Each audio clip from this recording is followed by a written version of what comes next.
Hello everyone, this is Anisha Yadav and welcome back to my YouTube channel. तो यार आज का टॉपिक इज एलपी नेस्ट, मतलब कि उस पूरी वीडियो में अपन एलपी नेस्ट के बारे में डिस्कस करेंगे कि एलपी नेस्ट है क्या। सो बेसिकली ये वीडियो मैं इसलिए बना रही हूँ क्योंकि जब मैं फ्रेशर थी, लाइक मुझे यहाँ पे एडमिशन लेना था, तो मुझे कोई बताने वाला नहीं था कि भाई एलपी नेस्ट है क्या। मैंने भी ऐसे यूट्यूब पे सर्च किया था, चीज़ें देखी थी कि भाई एलपी नेस्ट में क्या होता है, सिलेबस एंड ऑल जो भी XYZ सारी चीज़ होती है। So let's get started with the video.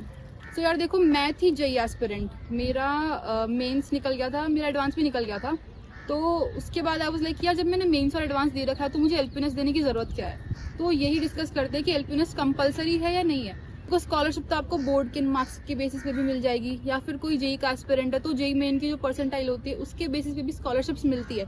लेकिन वो जो स्कॉलरशिप्स होती है वो थोड़ी कम होती है एज कम्पेयर टू एलपीएस, क्योंकि एलपीएस का जो सिलेबस है वो है तो 11-12 का ही, लेकिन उसमें क्या है ना कि जैसे जितना लेवल जेई का आता है उतना लेवल नहीं आता एलपीएस का। जेई से थोड़ा लो लेवल ही होता है एलपीएस का, लेकिन बोर्ड्स के से थोड़ा ज़्यादा होता है, जेई से थोड़ा कम होता है, ऐसा एलपीएस का लेवल रहता है। तो जेई के परसेंटाइल के बेसिस पे आपको जितनी स्कॉलरशिप मिल रही है ना उससे ज़्यादा आपको एलपीएस में मिली जाएगी, इतना तो मैं गारंटी कर सकती हूँ।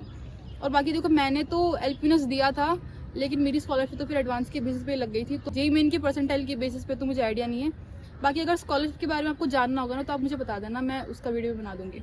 एलपीयू में एडमिशन लेने के लिए एलिजिबिलिटी क्राइटेरिया इतना है कि आपको 60% चाहिए आपके 12th बोर्ड में, और बाकी कुछ कोर्सेज में ना 50 to 60% का भी चल जाता है एग्रीगेट। अब नेक्स्ट थिंग इज कि आपको अप्लाई कैसे करना है। तो आपको एलपीयू की साइट पे जाना है, वहाँ पे आपका रजिस्ट्रेशन करना है, सारा फॉर्म फिल करना है कि आपको एलपीएस देना है, और जो भी डिटेल्स वहाँ पे रिक्वायर्ड होती है वो सब फिल करना है।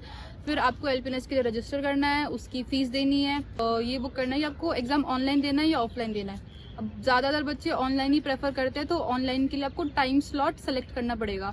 उसमें काफ़ी सारे टाइम स्लॉट आते हैं, तो आप अपने स्केड्यूल के अकॉर्डिंग अपना टाइम स्लॉट बुक कर सकते हो। फिर टाइम स्लॉट बुक होने के बाद आपका पेपर वगैरह होगा एंड वो सारा प्रोसेस होगा। और जो एग्ज़ाम होता है वो होता है एआई प्रॉक्टर, मतलब एआई आपको देखता है कि आपकी क्या एक्टिविटीज़, आप इधर उधर तो नहीं देख रहे हो, या फिर एआई भाई आपकी ना आंखों में देखता है मेनली, तो आपकी आंखें इधर जा रही है कैसे जा रही हैं, और वो ना टेस्ट में उस टाइम डिटेक्ट नहीं होगा। लेकिन अगर आपने कोई अनफेयर मीन्स यूज़ किया है तो आपके रिजल्ट के टाइम पे वो आपके रिपोर्ट कार्ड में लिखा जाएगा, और फिर आप एलिजिबल नहीं होगे एलपीयू में एडमिशन लेने के लिए। और उसके बाद अगर आपका जैसे मानो टेस्ट आपका अच्छा नहीं हुआ है, या फिर पहली बार में ना बच्चे नर्वस भी होते हैं टेस्ट देने के लिए कि यार कैसा टेस्ट आएगा ऐसा वैसा, तो अगर आपका टेस्ट अच्छा नहीं होता तो ना आपके पास सेकंड चांस भी होता है टेस्ट देने का। उसके लिए आपको अलग से रजिस्ट्रेशन फीस नहीं देनी पड़ती है, वो एक ही रजिस्ट्रेशन के अंदर आपको 2 टेस्ट अलॉट होते हैं। तो एक अगर आपका अच्छा नहीं होता आप सेकंड के लिए भी शेड्यूल कर सकते हैं, और उसका भी सेम प्रोसेस है। अब यार देखो, आपका एग्जाम हो जाएगा, उसके 3 से 4 दिन के अंदर अंदर ना आपका रिजल्ट आ जाएगा, और फिर रिजल्ट में आपको पता चल जाएगा कितनी क्या स्कॉलरशिप है, कैसे क्या है। तो अगर आपको लग रहा है कि आप इससे ज़्यादा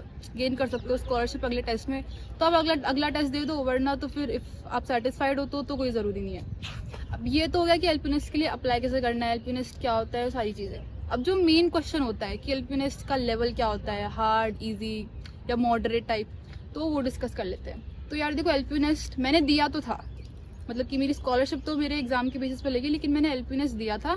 एंड एलपीएस का देखो जेन्युइनली मैं बताऊं तो लेवल इतना हार्ड नहीं है, बहुत मॉडरेट है। ऐसा नहीं लगेगा आपको कि कोई क्वेश्चन आउट ऑफ सिलेबस है, या फिर ऐसा कोई हार्ड क्वेश्चन है कि यार आपने देखा ही नहीं है, ऐसा कुछ नहीं होगा। जो भी आपसे पूछा जाएगा ना, आई एम श्योर आपको उसके बारे में पता तो होगा। मतलब टेस्ट काफ़ी ठीक ठाक होता है, बस स्ट्रेस नहीं लेना है, और फिर उसके बाद आपका पेपर बहुत ही अच्छा जाएगा।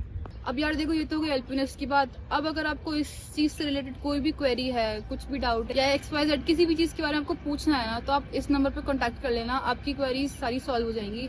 And that's it for this video. मैं आपको मिलती हूँ नेक्स्ट वीडियो में, तब तक के लिए बाय।